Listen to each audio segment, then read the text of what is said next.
और आपके साथ मैं हूं फराह खान। यूएई में राहुल गांधी ने बीजेपी पर पलटवार किया। वहां राहुल गांधी के मोदी सरकार पर हमला बोलने के बाद बीजेपी ने उन पर भारत की छवि खराब करने का आरोप मढ़ा, लेकिन न्यूज 18 इंडिया से खास बातचीत में कांग्रेस अध्यक्ष ने इसे नकार दिया और दावा किया कि प्रधानमंत्री पर सवाल उठाने से देश की छवि पर असर नहीं पड़ेगा। हिंदुस्तान की छवि, हिंदुस्तान का फाउंडेशन इतना मजबूत है कि उसको कोई डिस्टर्ब नहीं कर सकता है। मुझसे प्रेस कॉन्फ्रेंस में सवाल पूछा जाता है बेरोजगारी के बारे में, मुझसे सवाल पूछा जाता है भ्रष्टाचार, राफेल के बारे में। अब मुझे जवाब तो देना ही पड़ेगा। इससे पहले बीजेपी ने दुबई में मोदी सरकार के खिलाफ बोलने पर राहुल गांधी को आड़े हाथों लिया था। हमारे प्रधानमंत्री भी विदेश में गए हैं, हमने भी इससे बड़े बड़े कार्यक्रम विदेश में किए। एक बार दोनों भाषणों को कंपेयर करके देखना चाहिए। भारत के गौरव बढ़ाने के लिए हमारे प्रधानमंत्री अपने भाषणों में बोलते थे भारत को अपमान हो, भारत के बारे में दुनिया में गलत छवि छपे बने, इस प्रकार के भाषण राहुल गांधी जी कर रहे हैं, बहुत दुखद है। लेकिन न्यूज 18 से बातचीत में राहुल गांधी ने उल्टे प्रधानमंत्री के लिए सम्मान दिखाने का दावा किया। मैं जो करता हूँ, मैं जो कहता हूँ, मैं प्यार से बात करता हूँ, उनके बारे में भी मैं कहता हूँ, आदर से बात करता हूँ, गलत शब्द प्रयोग नहीं करता हूँ। आपने मेरे भाषण सुने हैं, आप चलते हैं हमारे साथ, मैं उनके बारे में गलत नहीं कहता हूँ, मैं सच्चाई बोलता हूँ।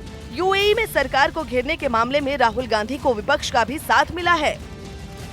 यूएई में राहुल गांधी ने राफेल सौदे पर एक बार फिर प्रधानमंत्री को निशाने पर लिया। न्यूज 18 इंडिया से खास बातचीत में कांग्रेस अध्यक्ष ने लोकसभा चुनाव में बीजेपी की हार का दावा किया और साथ ही राफेल मामले में प्रधानमंत्री मोदी पर भ्रष्टाचार का आरोप लगाया। पता नहीं कैसे अनिल अंबानी को 30,000 करोड़ का कॉन्ट्रैक्ट नरेंद्र मोदी ने दिलवा दिया।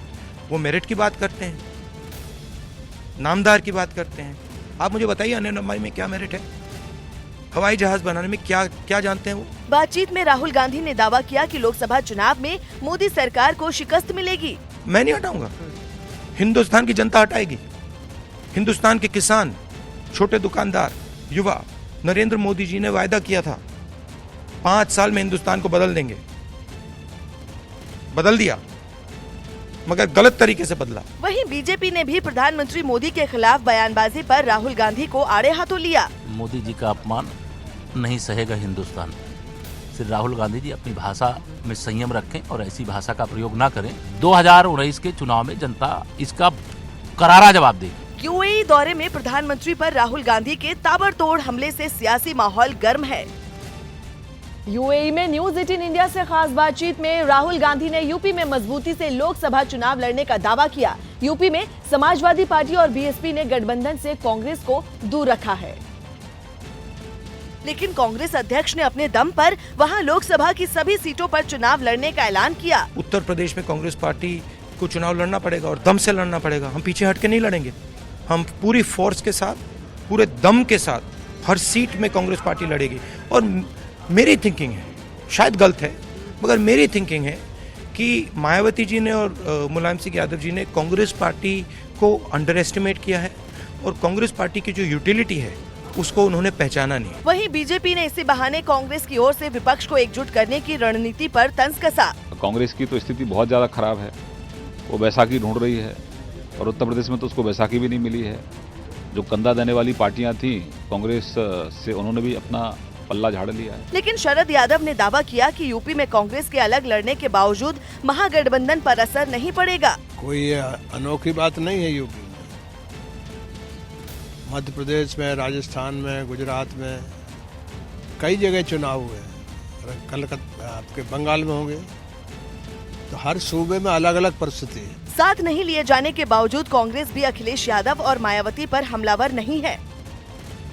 न्यूज 18 इंडिया से बातचीत में राहुल गांधी ने सीबीआई के मुद्दे पर सीधे प्रधानमंत्री मोदी को घेरा। राहुल गांधी ने आरोप लगाया कि राफेल सौदे की वजह से सीबीआई के पूर्व डायरेक्टर आलोक वर्मा को उनके पद से हटाया गया।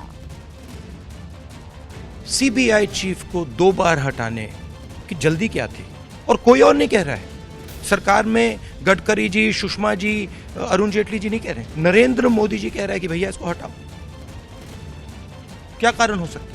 पूरा देश जानता है कि सीबीआई के चीफ राफेल पे इंक्वायरी करने जा रहे थे। पूरा देश जानता है कि उन पर दबाव डाला जा रहा था।